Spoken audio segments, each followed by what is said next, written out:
Hey everyone, before we get into this week's episode of Prime Comments, I wanted to remind you guys that if you would love to support the work we do, the work that I create for you, you can head on over to patreon.com/Nintendo Prime. There, for just $5 a month, you can gain early access to the Nintendo Prime podcast. For $20 a month, you gain early access to the podcast, and you get a chance to guest on one of our episodes each month. Now, our first stretch goal on Patreon is to get to that $100 tier, and we're almost there. So if we get to that $100 tier, we will have a podcast every single week. And in fact, we have a new stretch goal ready to go once that is done for a brand new show we have not even announced. And I think it's something that you guys are really going to appreciate.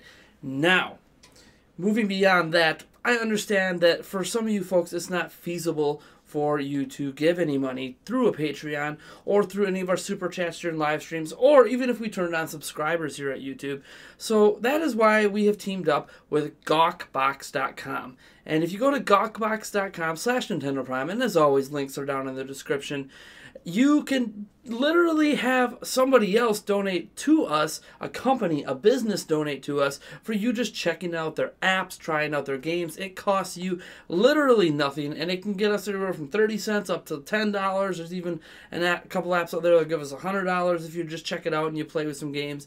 And I greatly appreciate any of the support you can give us, because your support is what enables me to do this kind of work.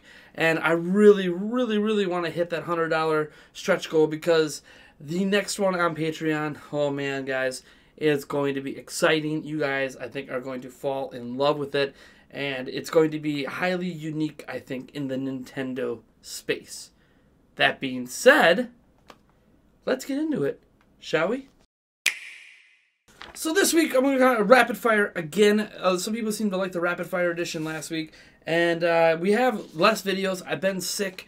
I'm actually feeling pretty good today. But yesterday was not a very good day. That's why there wasn't a video. But whatever. Or 2 days ago at this point. I don't know. With our first video from this past week, we had an honest conversation about toxicity in gaming. And Spade Zap had this to say: "Don't worry, Nate. I never misjudged you on your channel. I'm 14, and I don't care that you are 30. You are bad at Mania, but at least you stopped putting gameplay of it. And I do watch Etika, so I'm used to people being drunk on live streams. I looked at the title of your next video, and it is wrong to threaten your family. I'll watch that video next." My family wasn't threatened, so that's kind of a misnomer. But obviously, he didn't watch the video on that. But yeah, it's misjudging people happens. And obviously, that doesn't have as much to do with what I was talking about with toxicity in gaming, but I did mention it a little bit. But I brought this up because I brought up the point that I'm bad at Mania, but at least I stopped putting gameplay of it. I still plan to put gameplay of Sonic Mania up. I still plan to put gameplay of Splatoon 2 up, which I know several of you people out there get really upset that I do, because I use stick controls, and that really irritates people. But honestly, I don't care. You know why I don't care? Because I'm having fun. And that's why we all play games. And sometimes we need a reminder that having fun is more important than being good at a game. Okay, I'm even doing this 100% Master Mode run of Breath of the Wild. Guess what? I'm just okay at Breath of the Wild.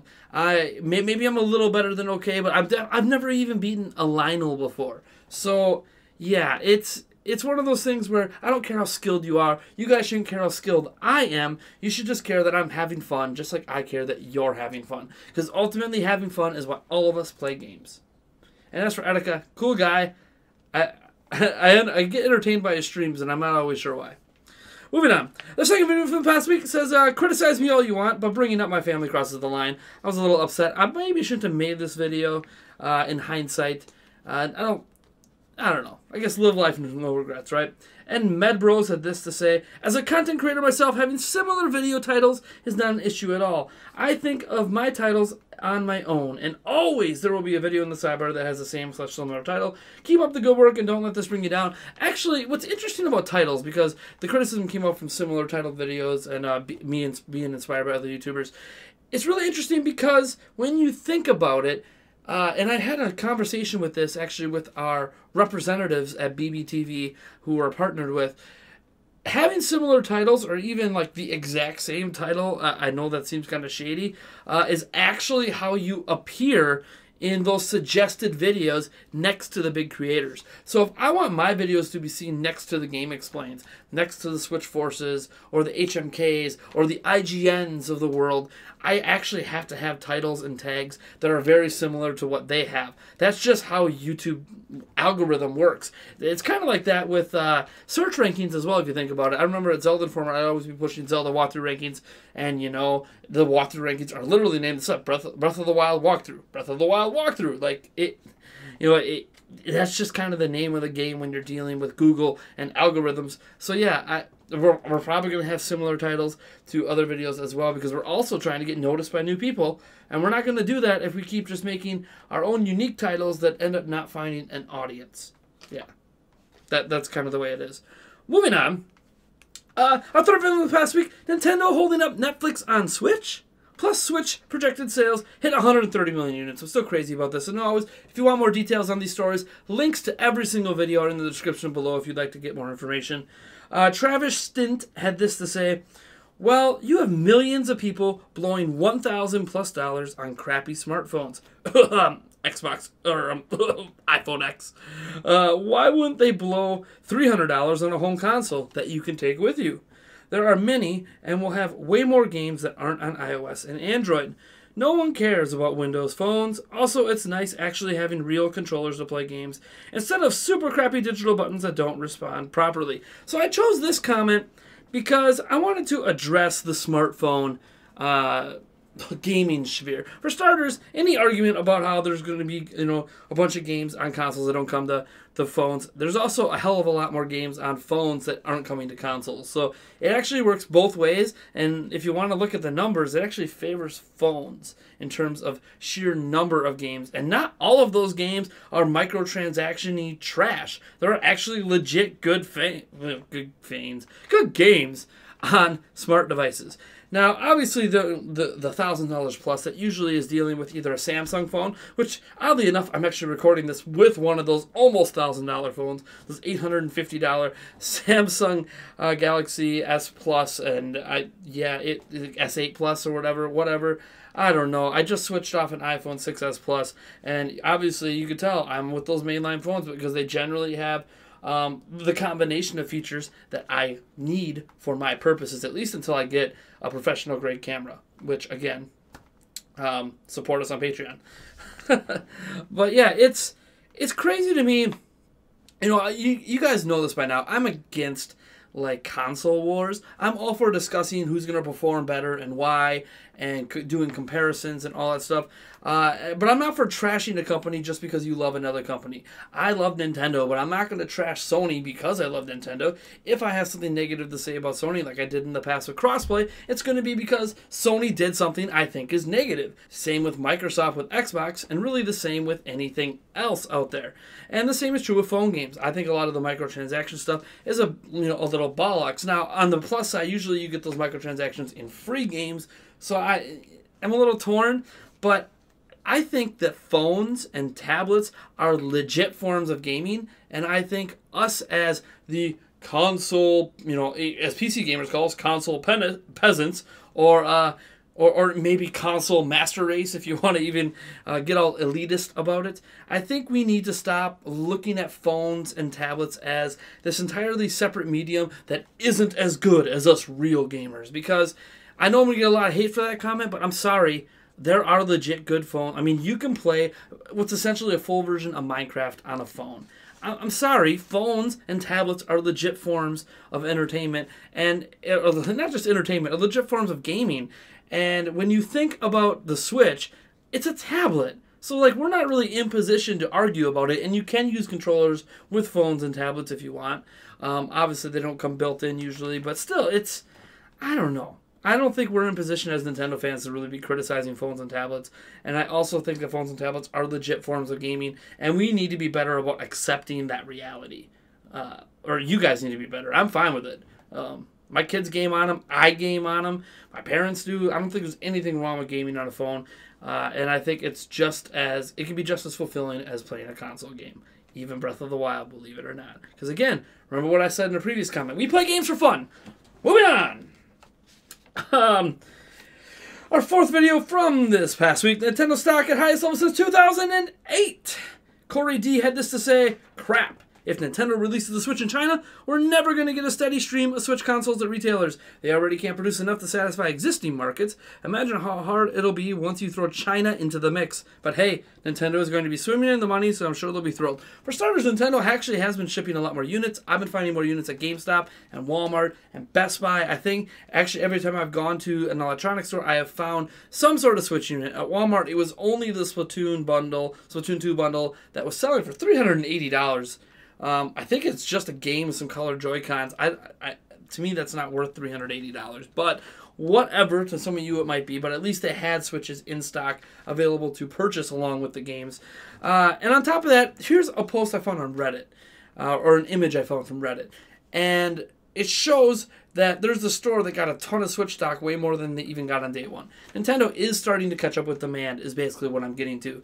So obviously, when they expanded to China, it's not going to be until they catch up. They are catching up. So now that they are catching up, at least in the United States, I don't know if they have in Japan yet, then they really should look at market expanding. And if they can get the Switch to blow up in China, they have just as much right to play a Switch as we do. So I'm not one of those people that think I have more of a right to have my Switch than somebody else does. No, they can play Switches too. It's cool. If we all suffer because of it, it's fine. They're going to be suffering just as much as we are. Number 5, Nintendo's tribute to Iwata, hidden inside Switch, exists to watch over every unit. A very touching story about how the developers of the Switch hid a game inside of it in tribute to Iwata, and there's all this crazy stuff with it. Go check out the story for more information. And Desi Gamer had this to say, while looking back at the history and legacy of Iwata, I wonder what did he do to deserve to die. Iwata cared about making people happy and giving them games that will make them happy, and thinking about how good of a person he is, and knowing that his time on this planet ended so early makes me aware of just how harsh this world is. And yes, reality is life is short, and any of us can go at any moment. We don't always die because we deserve to die. We don't always live because we deserve to live. Life doesn't work that way. We are all living organisms, and we all can have things go wrong with us and die, or accidents. Things happen, and it sucks thinking about that reality. But that is why you should always try to live in the moment. And it feels ironic saying that, because I'm always living for the future moment, right? On YouTube, I always have to plan ahead. With my kids, I always have to plan ahead. I have to plan ahead. And sometimes I even forget to just enjoy what's happening. I mean, let's just think about this channel for a moment. Nintendo Prime is doing way better than I ever thought it would.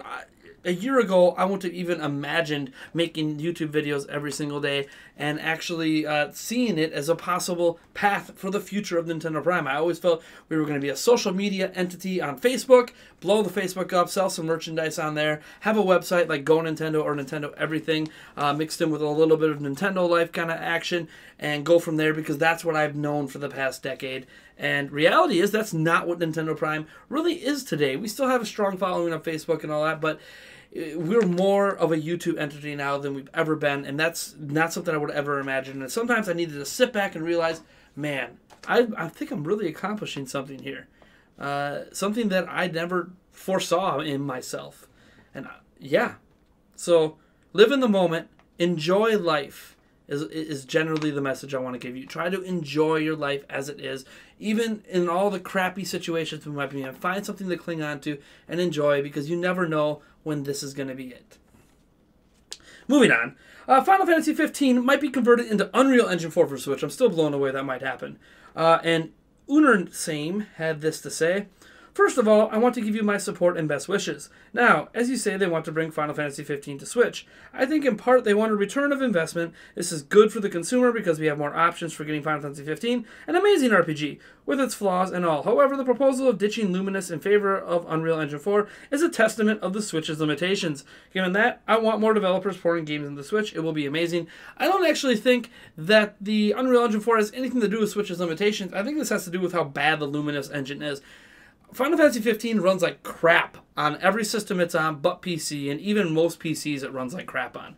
And the reason for that is that the Luminous engine is a buggy, mess. It is not made for what they're doing with it. It was not well optimized. They spent like 8 years making Final Fantasy 15, and it still is not that great, in terms of running, in terms of performance on current gen platforms. So the idea that they would even try to get it to run on Switch is baffling.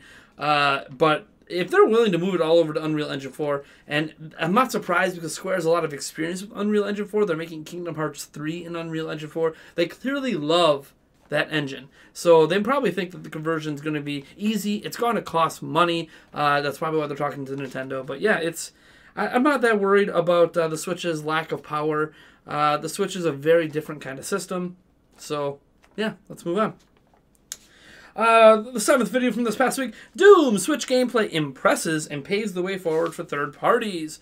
Como had this to say, I hate the way gaming culture has evolved. I know 60 FPS has been around since the NES, but in the 360/PlayStation 3/Wii generation, people only cared about games. Now thanks to Sony and Microsoft trying to push the 4K scam, everyone only cares about the amount of pixels a game has on a platform, instead of how fun the game is or how well it runs.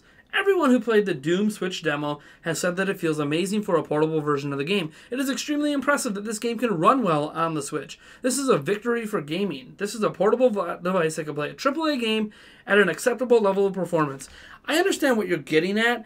4K is not a scam. I mean, I edit on 4K monitors using a PC that's 4K capable. 4K isn't a scam. I have a 4K TV. Yeah, it's definitely not a scam. And maybe I'm biased because I have 4K and I can see all the pixel differences. But setting all that aside, setting your scam word aside, I don't really know what you're talking about. People have always cared about 4K, or not necessarily 4K, but like resolution and frame rates and graphical comparisons since the beginning of the video game industry. In fact, you don't think about this maybe because you were a kid, and as a small child, maybe you weren't involved in this, or maybe you just weren't even a small kid back then. But dude, the debates between the NES and every other platform out there, including the Atari, based on visuals, based on graphical fidelity, based on performance, were definitely raging out there. The SNES versus Genesis days, oh my gosh, man! Now the console wars, fighting over 480p versus 480i, and number of bit, like literally, there's a reason that they call it the 8-bit era, the 16-bit era. The bits refer to the pixels that you could render on the screen. Like, the eras were based around graphical fidelity. So yeah, I have a hard time understanding what you're talking about. The debates today over 4K or 1080, 900p, 720p, 540p, 30 FPS, 60 FPS, these are all things that have been going on in this industry for at least the entire time I've been alive, and that's 31 years. So for 31 years, this is how the industry has been. The conversation has evolved and changed over the years into different aspects, but there's always been debates over graphics and power. There's always been debates over resolution. And yes, there's always been debates over frame rates. In fact, some of the worst games back in those days were the ones that dropped frame rates. And it's always been a thing in this industry. The internet wasn't always a thing, so just now people are more aware of it being a thing. But man, it's always been a thing. If you paid attention to gaming magazines, if you paid attention to fan commentary, if you paid attention at conventions, going to game stores, all this stuff, it's always been a thing. I mean, talk on the playground about video games was usually based around visuals and graphic fidelity. So yeah, it's definitely something that's always been there. Don't know what you're talking about. Maybe it's just your lack of experience with it, or maybe you missed when you were a kid and you didn't interact with these people, or you missed like the pre-internet era, so you didn't run into as many of these people. But it's always been a thing. Let's move on. Third parties no longer have an excuse to not support Switch. Griseled Islo had this to say, man, those videos are getting longer and longer and you keep going off topic. I'd say I'd watch a vid like this maybe for 5 to 7 minutes, not 15. There's quite some stuff that could be left out, and still everything important would have been told. Otherwise, keep up the good work. Thank you for your criticism. I always appreciate criticism that is looking to almost improve what I'm doing rather than just stating, man, I really dislike this video. Okay, well, do you dislike the news? Do you dislike what I said? Do you dislike my approach? So thank you so much for the criticism. I am trying to work on shortening some of the videos. Now, the problem is that I don't put a script out there. I do everything raw, just like I'm doing this, so it ends up a little longer than I ever planned for it to be. But yeah, I do need to be more self-aware of repeating myself. and going off topic a little bit.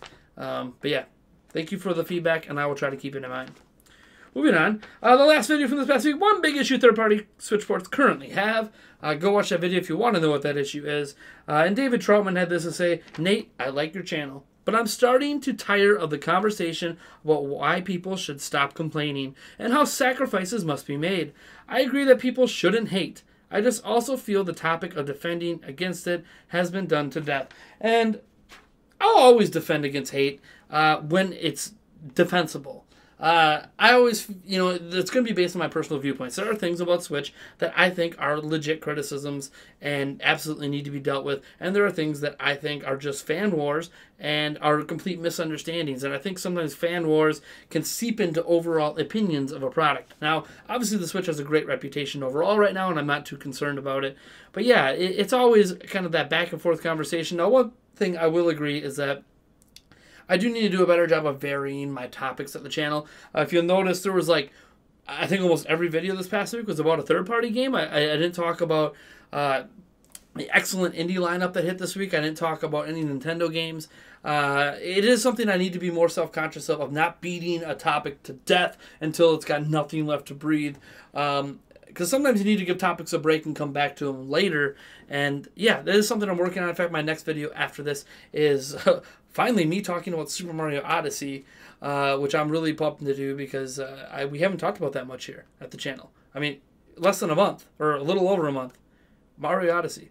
Anyways, that's going to do it for this week on Prime Comments, episode, whatever number it is.